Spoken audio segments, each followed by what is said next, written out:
esse aqui acho que talvez é o desenho mais forte de essa cobertura, dessa movimentação do terreno e, então, o que está dizendo Paulo com essa movimentação do terreno? Que é totalmente inútil, porque é fazer montaninhas, morrinhos artificiais que não servem a nada. Por que está fazendo isso? O que é que está querendo dizer com isso? Então, está querendo dizer que, e temos que nos lembrar, é um projeto de pavilhão temporário. Então, é muito mais, o lado do discurso é muito mais forte. Está tentando dizer, arquitetura não é fazer casinha. Arquitetura é trasformar a natureza para costruir o lugar de encontro do homem. Então, é uma demonstração desse discurso, que é o discurso feito pela exposição do Flávio Motta. Então, e é por isso que tem aquele pilar, aquele apoio esquisito. É para atrair atenção. É para dizer, aí está acontecendo uma coisa, presta atenção. Aquele é o lugar fundamental. E aquela solução é esquisita porque o Paulo sempre fala, pelo menos todas as vezes que eu conversei com ele sobre esse projeto, da fragilidade. Ele fala, o lugar do encontro do homem é lugar de fragilidade. Então, por isso que eu coloquei aquele pilar, que não é um pilar bom, não é a solução boa do ponto de vista estrutural. Então, como a gente está vendo, talvez você está começando um pouco a intuir, por exemplo, porque eu coloquei essa como imagem do começo da aula de hoje. Não tem nada a ver, que estamos em Vitória. Estamos na cidade onde Paulo nasceu. Mas já tem uma coisa interessante, tem esse prédio que apoia no meio das águas. Construção da natureza. E perto da arquitetura tem outra coisa, que o Paulo, como já falei, estudou na escola naval. Tem um navio.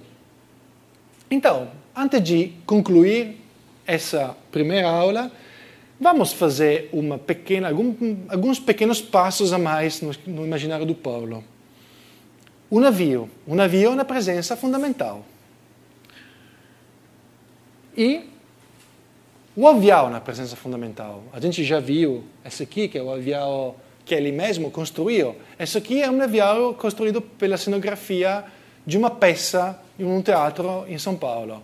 É O Homem Sem Qualidade, que na verdade é um romance, mas teve uma adaptação e o Paulo fez a cenografia. E nessa cenografia tem esse avião.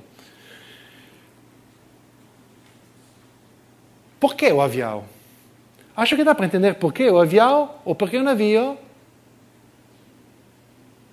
refletindo sobre os aquilões. Um dia, no escritório do Paulo, tem uma mesa que é mais privada. E a primeira vez que eu fui no escritório do Paulo, ele me falou, essa aqui é como se fosse a sua casa, você pode fazer qualquer coisa sem me dizer nada. Eu ainda tenho a chave aqui do escritório do Paulo. Claro que eu não sabia quanto essa era formalidade, quanto era verdade. Eu não conhecia o Paulo. Mas eu tinha percebido que aquela mesa era uma mesa diferente. Não tinha, pelo que eu sabia, projetos, tinha cartas de amigos, fotos da família. Então, eu nunca tinha aberta aquela mesa. Depois, uma amiga que fez uma tesi sobre Flávio Motta, ela tinha pubblicado na sua tesi, a Juliana Braga, alguns croquis do pavilhão de Osaka. Eu perguntei a ela, ma onde que eu abri tudo naquele escritório, mas eu não vi esses croquis. Ela falou, mas está lá atrás, naquela mesinha. Então eu pensei, tenho que abrir aquela mesa. Não vou ler as cartas com as amantes do Paulo, mas os desenhos de arquitetura e outros eu vou ver. E um dia abri uma pasta e tinha uma série de, acho que se me lembro bem, mas não é importante, 17 desenhos de pipas, de aquilões. Esses aqui são alguns deles. E são lindíssimos. Mas, além disso, eu comecei a me perguntar por que os aquilões, por que essa repetição do mesmo tema tantas vezes. E então, por quê? Claro que o Paulo não são desenhos. O Paulo não é que pensou, quero dizer isso, então faço aquele desenho. Foi uma expressão. Eu me imagino o Paulo numa tarde de chuva fazendo esses croquis sem saber porquê. Então não é que são desenhos programáticos, são inconscientes. Mas então falam coisas fundamentais. Por quê o aquilão? Voltamos atrás. A natureza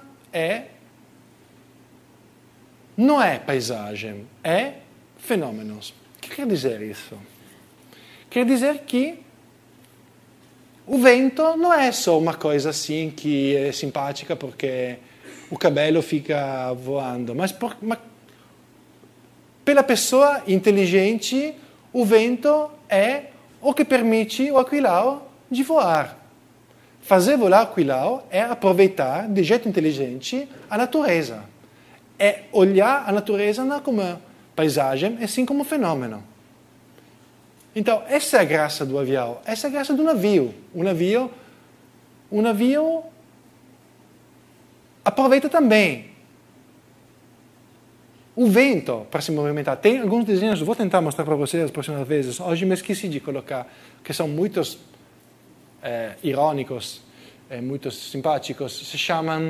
São mais ou menos iguais, se chamam bicicleta a vela, que é uma bicicleta como um guarda-chuva que funciona para aproveitar o vento e ir com a força do vento. Claro que não funciona, é óbvio, mas é a mesma ideia. E tem outra versão do mesmo, que tem um título ainda mais engraçado, que é Go with the Wind. Mas eu acho que são simpáticos, são irônicos, não são programáticos, mas acho que esse tipo de material, se a gente refletir bem, dá indicações fundamentais. Estamos chegando, acho, muito perto de um dos centros do imaginário do Paulo. Essa aqui é em forma lúdica, mas é o tema fundamental. Eu, como arquiteto, não sou um mestre de formas, não tenho soluções formais. A arquitetura, o Paulo fala, são configurações espaciais. O meu trabalho é saber aproveitar os fenômenos da natureza para construir, e aqui o pavilhão de Osaka é um projeto programático, lugares públicos, lugares de encontro.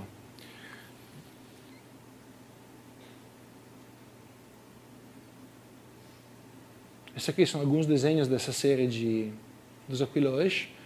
E acho que por hoje podemos parar. Vamos ver que horas são. Acho que sim. Mas estou aqui para vocês se tiverem perguntas, óbvio. Tem algumas coisas que não ficou clara? Então, hoje, só para você entender, hoje a gente chegou até mais ou menos o 69.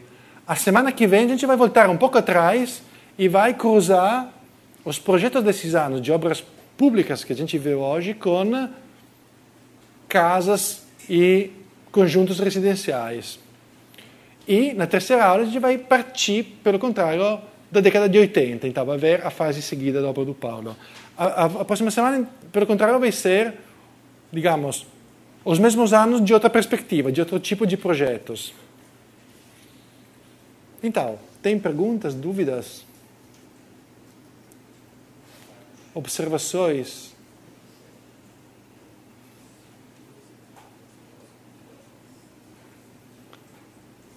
Não sei se você notou, a Carmela está ali, ó, no fundo, integrante Ah! de Osaka. Ah! Ressalta. É verdade. Não falei com ela. Eu falei com o Marcelo Nietzsche, com o Flávio Motta, com o Giulio Kaczynski, mas não conversei com ela.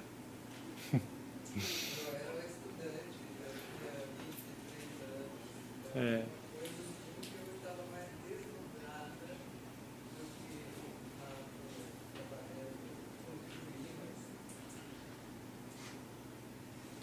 Quem que me falou que o primeiro dia de encontro, o projeto já estava totalmente pronto, foi Giulio Katinski. Ele me falou, não foi um projeto comum, foi um projeto do Paulo. Ele chegou lá que tinha ideias claríssimas e definitivas. Aquele era o projeto. Essa é...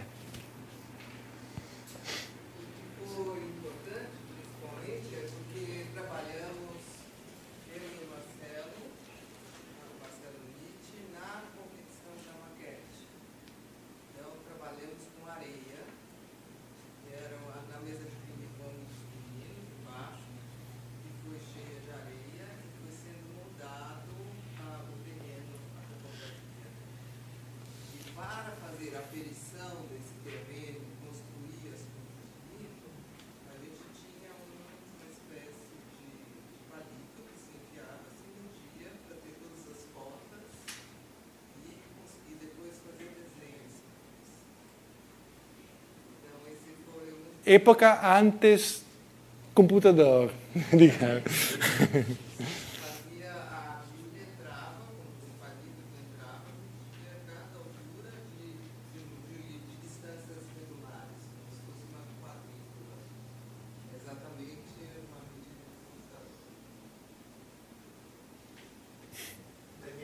Sim. Você falou computador. Você não achou esse projeto de Osaka, apesar de bem esquecido, muito pouco publicado e registrado, essa questão do terreno muito emblemática para uma arquitetura atual, da década de 90 para cá, essa questão do solo, quer dizer, essa construção do solo, essa questão da topografia, mesmo que talvez, pelo que você falou, eu achei uma observação bem interessante, quase como me deu a entender, se os pilares existem, quase como uma homenagem, quase que fazendo parte da exposição do que seria a exposição do Flávio Monte. Sim, eu acho que o projeto é uma tentativa de, digamos, de fazer sentir, perceber o que a exposição contava do ponto de vista intelectual. Então, o discurso sobre a construção do Brasil era um discurso feito pelo pavilhão, naquele pequeno espaço, óbvio, era um pequeno terreno.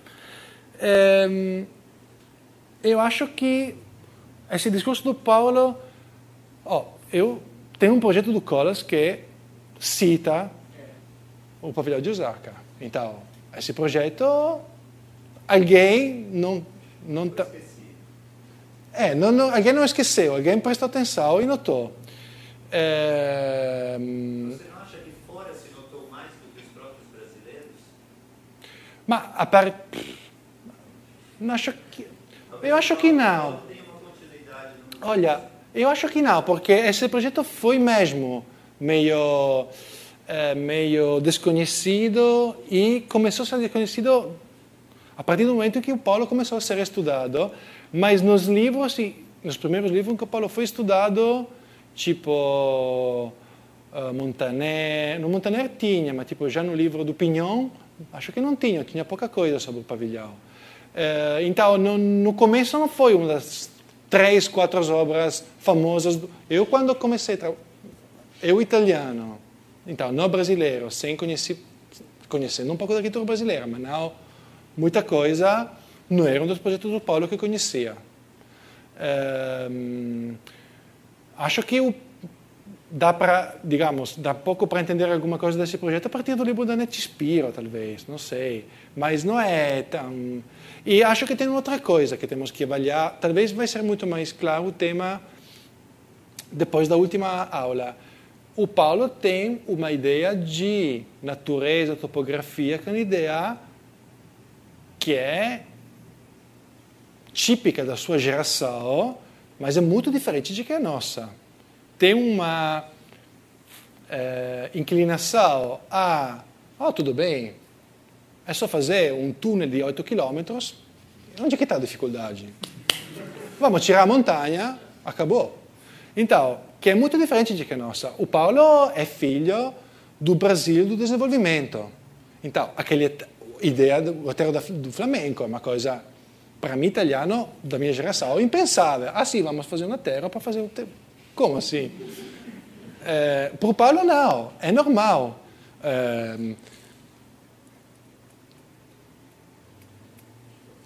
No caso das artes em Vitória, vais mesmo colocar os pilares no meio da água. Faz isso. Não custa mais nesse caso, porque, digamos, o terreno embaixo, aqui são Garganhadas do Mar, então o terreno é mais ou menos igual, é complicado, as fundações são parecidas, então não é uma operação, um gasto de verba pública absurdo.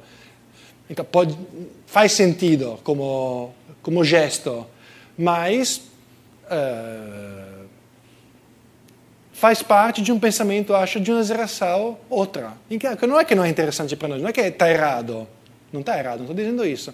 Mas acho que não tem muito espaço para ter um grande sucesso a partir da década de 90 e depois, porque tem essa ideia de transformação da natureza que para nós é assustadora. Para nós, sim, em geral é.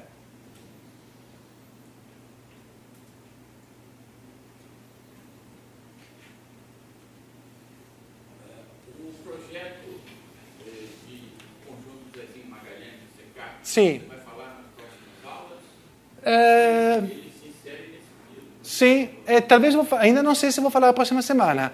É exatamente mais ou menos. A construção durou muitíssimos anos, mas digamos que começa nos 65, 6 e continua na década de 70. Então, exatamente nesses anos de.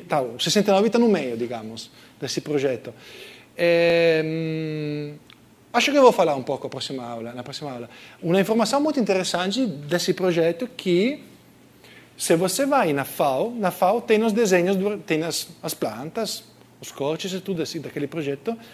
Eu não olhei todos. No escritório do Paulo não tem nada, porque é um projeto, em particular, do Artigas. É um projeto do Paulo Mendes da Rocha, do Artigas e do Fábio Penteado. Nas legendas das plantas, tem o nome dos todos e não tem o nome do Paulo. Falta o nome do Paulo. Pelo menos, eu não abri todos os tubos, não vi todos os desenhos, mas todos os desenhos que eu vi, o nome do Paulo não tinha, e acho que é por causa do duplo aposentamento. Então, o Paulo foi d'accordo, gente, tudo bem, se é só tirar meu nome, não tenho nada contra, mas o nome do Paulo não poderia ficar lá perto dos outros. Que é incrível, o nome do Artigas poderia, o nome do Paulo não poderia.